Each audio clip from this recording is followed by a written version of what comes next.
नमस्कार, मी वैशाली. स्वागत आहे तुमचे टी टाइम विथ वैशालीमध्ये. आज मी तुम्हाला धनत्रयोदशीच्या दिवशी यमदीपदान कसे करावे, का करावे, कणकेचा दिवा कसा करावा आणि हा दिवा कोणत्या दिशेला ठेवावा हे सर्व सांगणार आहे. असे म्हणतात की धनत्रयोदशीच्या दिवशी सर्व पूजा झाल्यानंतर यमाच्या नावानं एक कणकेचा दिवा लावून घराच्या बाहेर दक्षिण दिशेकडे त्याची वात असणारा दिवा आपण ठेवायचा असतो. तर हा दिवा कसा बनवायचा आहे ह्याची प्रत्यक्ष कृती मी तुम्हाला दाखवणार आहे.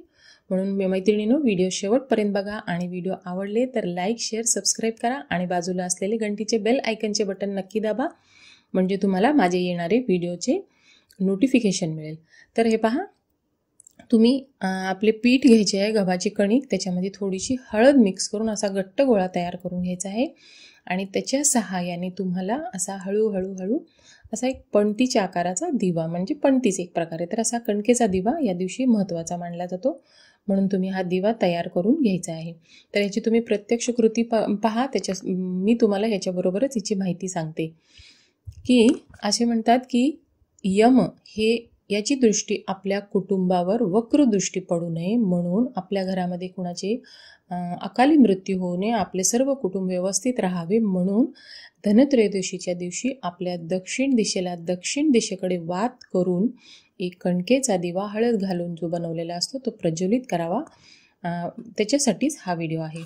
तर ह्याच्यामध्ये एक पौराणिक कथा अशी आहे की यमाचे जे पुत्र होते त्याचे 14व्या वर्षीच ते मरण पावणार अशी भविष्यवाणी झाल्यानंतर यमाने त्याचे लग्न लवकरच लावून दिले आणि लग्नाच्या चौथ्या दिवशी तो मरण पावणार या भीतीने त्याच्या पत्नीनी आणि त्यांच्या सर्व कुटुंबियांनी त्याच्या चारी बाजूला सोन्या चांदीचे सगळे वस्तू ठेवल्या आणि दिव्याला, पूर्ण महलाला सर्व दिव्यांनी प्रकाशित आणि झगमग करून टाकले आणि त्याला जागे ठेवायचे आटोकाट प्रयत्न केले.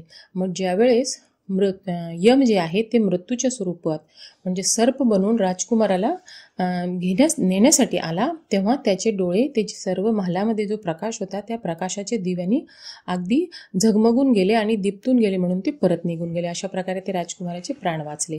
म्हणून आपल्या परिवारावर सुद्धा यमाची वक्रदृष्टी होणे म्हणून हे पहा, अशा प्रकारे असा दिवा तुम्ही कणकेचा तयार करून घ्यायचा आहे. आणि धनत्रयोदशीची पूजा संपूर्ण झाल्यानंतर सर्व घरामध्ये दिवे लावल्यानंतर आपल्याला या दिव्याची पूजा करायची आहे.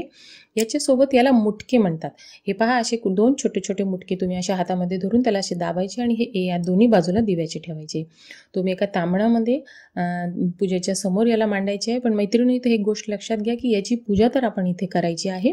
हे पहा, असे 2 वाती घेऊन तुम्हाला एक वात बनवून त्या दिव्यामध्ये ठेवायचे आहे. तर या दिव्याची पूजा आपल्याला इथे करायचं, पण हा प्रज्वलित हे तुम्ही घराच्या बाहेर दक्षिण दिशेलाच करायचे आहे. याच्यामध्ये तुम्ही मोहरीचे, गोडे तेल, तिळाचे असले तर खूप छान, असे कोणतेही गोडे तेल तुम्ही टाकून हे दिवा तुम्हाला लावायचा आणि हे प्रज्वलित तुम्हाला घराच्या बाहेर दक्षिण दिशेला. आता तुम्ही फ्लॅट सिस्टममध्ये जर राहत असाल तर असे म्हणतात की तिथे दक्षिण दिशा कशी आपण ओळखणार, तर तुम्ही आपल्या घराच्या पूर्व, पश्चिम, उत्तर, दक्षिण या दिशेला लक्ष ठेवून दक्षिण दिशेला हा लावायचा. तर देवाला आपल्याला ह्या दिव्याला पूजन करून घ्यायचे आहे आपल्या घरामध्ये. तर हळदी, कुंकू, अक्षता, फुले वाहून हे दिवा प्रज्वलित करायचा. चला तर मी तुम्हाला प्रत्यक्ष माझ्या घराच्या अंगणामध्ये दक्षिण दिशेला हा दिवा मी कसा प्रकारे लावला हे तुम्हाला दाखवणार आहे. तर हे बघा, हे माझ्या बाल्कनीमध्ये खाली जागा आहे, मी तिथे आता हे मी तुम्हाला सांगते की हा दिवा जो आहे तो आपण भांड्यावर किंवा तांबणात कशात जर ठेवला तर आपल्याला ही जी वस्तू आहे हे परत घरात आणायची नसते.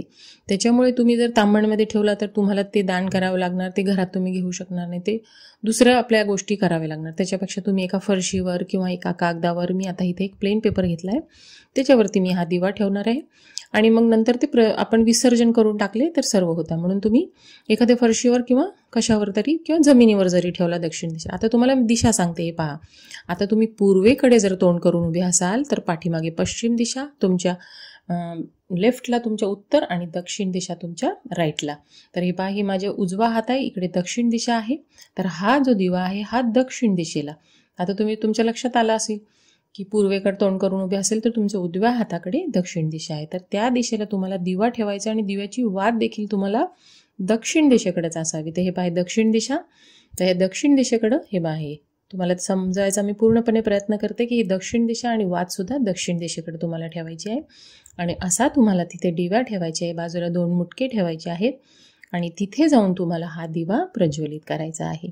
आणि हा दिवा थोडा मोठा बनवा, म्हणजे तुमचं तेल जे आहे ते भरपूर वेळ तिथं चालू राहायला पाहिजे. आणि तिथे जाऊन तुम्हाला दिवा प्रज्वलित केल्यानंतर त्याची पूजा करायची आहे. हळदी, कुंकू, अक्षता हे सर्व व्हायचं आहे. आणि दिवा लावून झाल्यानंतर तुम्ही घरात आल्यानंतर त्याला परत जाऊन त्याला पाहत बसायचे नाही. एकदा लावून तुम्ही घरात आलात की घरातच बसा, नंतर सकाळी त्याचे तुम्ही विसर्जन करू शकता. तुम्हाला धूप ओवाळायची आहे, उदबत्ती ओवाळायची आहे आणि नमस्कार करून आपल्या कुटुंबावर व्यवस्थित सगळं सुख राहावं यासाठी प्रार्थना करायची आहे. तर हे पहा, अशा प्रकारे तुम्ही दक्षिण दिशेला दिवा लावून नमस्कार करा आणि घरात निघून या आणि सर्व कुटुंबियांनी परत जाऊन त्याला कुणी पाहायचं नाही. अशा प्रकारे हे यमाचा दिवा तुम्हाला धनत्रयोदशीच्या दिवशी प्रज्वलित करायचा आहे. तर मैत्रिणींनो, व्हिडिओ कसा वाटला हे मला कमेंटमध्ये सांगा. आवडले तर लाईक, शेअर, सबस्क्राईब करा, म्हणजे तुम्हाला माझे पुढे येणारे व्हिडिओसुद्धा पाहता येतील. तर तोपर्यंत पाहत राहा टी टाइम विथ वैशाली.